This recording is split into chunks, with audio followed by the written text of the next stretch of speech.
শুধু এই জন্যই জীবন দিল, যুদ্ধ করলো, পঙ্গু হলো যে এক দলকে তাড়াইয়া আরেক দলকে আমরা বসাই?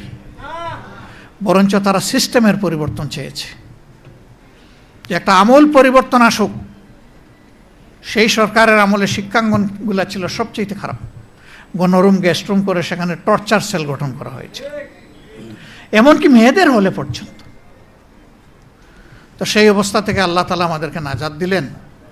এখন মনে হচ্ছে আবার আমরা সেই একই অন্ধকার গলিতে ঢুকে যাচ্ছি। বাংলাদেশ জামাতে ইসলামী কি করবে?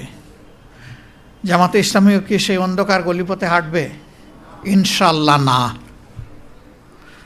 আপনাদেরকে কথা দিচ্ছি, এই জুলাই বিপ্লব হওয়ার পর থেকে যতগুলা কথা বলেছি এই ব্যাপারে, ইনশাআল্লাহ আল্লাহ আমাদেরকে বাঁচিয়ে রাখলে তার সবটুকু আমরা পালন করব। আমাদের হাতে সব কিছু নেই, আমরা সরকারে যাইনি, কোনো আফসোস নেই, কিন্তু আমরা সংসদে তো আছি। সংসদে দেশবাসীর হয়ে, শহীদদের কণ্ঠ হয়ে আমরা চিৎকার করতে থাকবো ইনশাআল্লাহ। আমাদেরকে আপোষের অনেক প্রস্তাব দেওয়া হয়েছে, অনেক লোভ টোপ বিভিন্নভাবে দেওয়া হয়েছে, আমরা এ পর্যন্ত এগুলা ঘৃণা ভরে প্রত্যাখ্যান করেছি। আমরা বলেছি গণভোট আপনারা চাইলেন, আমরা চাইলাম, এখন আপনারা মানেন না, আমরা কিন্তু আমাদের জায়গায় আছি, আমরা এখান থেকে সরতে পারবো না। জনগণের সাথে আমরা বেঈমানি করতে পারবো না, আমরা করব না। আপনারা দোয়া করবেন আমাদের ওয়াদার উপর আমরা যেন টিকে থাকতে পারি, এবং ইনশাআল্লাহ আমরা আশাবাদী, আমরা আস্থাশীল, গণভোটের গণরায় এই বাংলার জমিনে বাস্তবায়ন হবে ইনশাআল্লাহ। আমরা ইস্যু ছাড়ব না। দ্বিতীয়ত, যারা জীবন দিল, প্রতিশোধ চাই না, কিন্তু বিচারটা কি পাবো না? শুধু কারো বাবার বিচার, নিজের বিচার, মায়ের বিচার, বোনের বিচার, ভাইয়ের বিচার হবে, আর এই দেশের নিরীহ জনগণ শহীদ হয়েছে তাদের হত্যাকারীদের বিচার হবে না? সেই বিচারও ইনশাআল্লাহ এই বাংলার মাটিতে হবে। কোনো বিচার 50 বছর পরে হয়েছে এই দেশে, কোনোটা হয়েছে 21 বছর পরে। আমরা কথা দিচ্ছি এই বিচারও ইনশাআল্লাহ জয় দিন, জয় মাস, জয় বছর পরে হবে হবে হবে ইনশাআল্লাহ। আমরা এটাও ছেড়ে দিব না, এই দাবি আমরা ছেড়ে দেব না। আমরা ছেড়ে দেওয়ার কেউ নই, আমরা ওয়াদাবদ্ধ, এই ওয়াদা আমাদেরকে বাস্তবায়ন করতে হবে। আমরা সরকারের কাছে খোলা মনে আহ্বান জানাবো, ভুলভ্রান্তি মানুষের হয়, দলের হয়, সরকারের হয়, বিরোধী দলের হয়, সবার হইতে পারে। আমরা মনে করি সুস্পষ্টভাবে আপনারা জাতির সাথে দেওয়া কথা লঙ্ঘন করেছেন, আপনারা জাতির সাথে বিশ্বাস রক্ষা করেন নাই, আপনারা বিশ্বাসঘাতকতা করেছেন।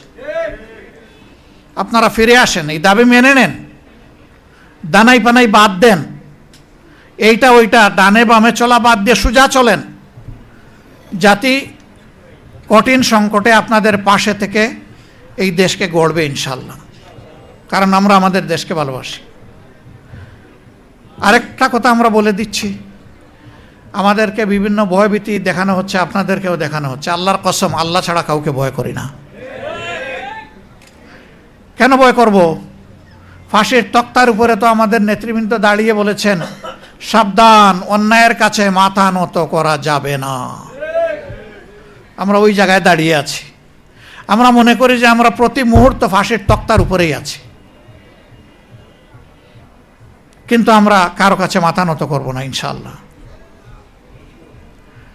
আমাদেরকে যাই করা হোক, যাই বলা হোক, আখের মনে রাখবেন যে সমস্ত শক্তি এবং কুওয়াতের মালিক হচ্ছেন আল্লাহ রাব্বুল আলামিন।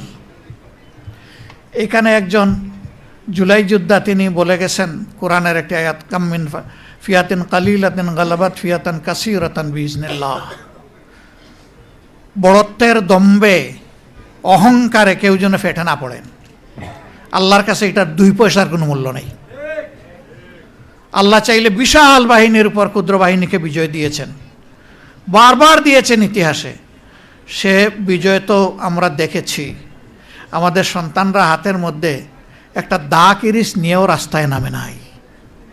ইমানের অস্ত্র বুকে ধারণ করে, আল্লাহর উপর ভরসা করে, দেশপ্রেম, মানব প্রেমে উদ্বুদ্ধ হয়ে তারা খালি হাতে মোকাবেলা করেছে। সমস্ত অস্ত্র, গোলা, বারুদ সব কিছু সেদিন বৃথা হয়ে গিয়েছিল।